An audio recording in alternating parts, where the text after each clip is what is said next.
Welcome back, YouTube. Uh, Thank you for joining me again for my next reading in the uh, 6th edition in a basic text. We're reading in Chapter 4 on Step 8. We made a list of all persons we had harmed and become willing to make amends to them all. Step 8 is the test of our newfound humility. Our purpose is to achieve freedom from the guilt that we have carried. We want to look at the world in the eye with neither aggression nor fear. Are we willing to make a list of all persons we have harmed to clear away the fear and guilt that our past holds for us? Our experience tells us that we must become willing before this step will have any effect. The 8th step is not easy. It demands a new kind of honesty about our relations with other people. The 8th step starts the progress of forgiveness. We forgive others, possibly we are forgiven, and finally we forgive ourselves and learn how to live in the world. By the time we reach this step, we have become ready to understand rather than to be understood. We can live and let live easier when we know the areas in which we owe amends.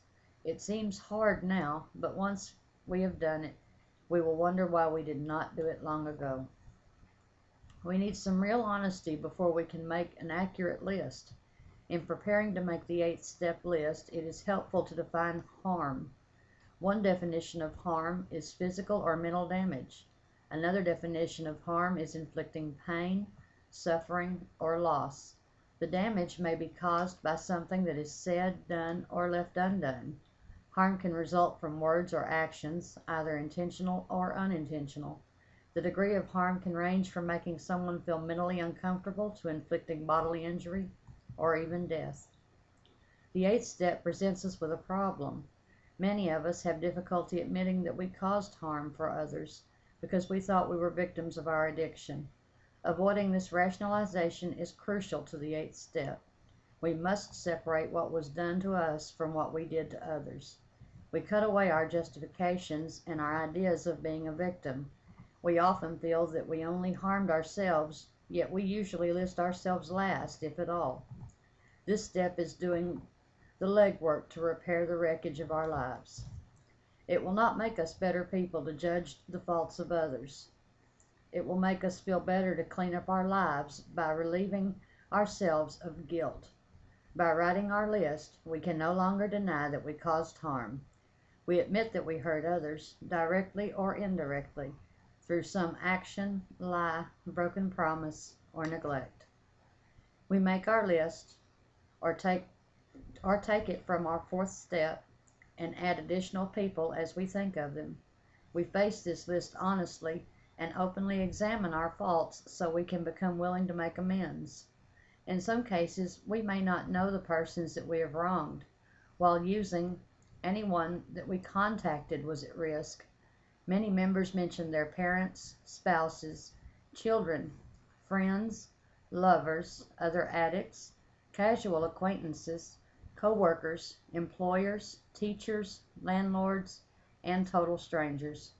We may also place ourselves on this list because while practicing our addiction, we have been slowly killing ourselves. We may find it beneficial to make a separate list of people to whom we owe financial amends. As with each step, we must be thorough. Most of us fall short of our goals more often than we exceed them. At the same time, we cannot put off our completion of this step just because we are not sure that our list is complete. We are never finished. The final difficulty in working the 8th step is separating it from the 9th step. Projections about actually making amends can be a major obstacle both in making the list and in becoming willing. We do this step as if there were no 9th step. We do not even think about making the amends, but just concentrate on exactly what the 8th step says. Make a list and become willing. The main thing this step does for us is help us build awareness that little by little we are gaining new attitudes about ourselves and how we deal with other people. Listening carefully to other members share their experience regarding this step can relieve any confusion that we may have about writing our list. Also, sponsors may share with us how Step 8 worked for them. Asking a question during a meeting can give us the benefit of group conscience. The 8th step offers a big change from the life dominated by guilt and remorse. Our futures are changed because we don't have to avoid those who we have harmed.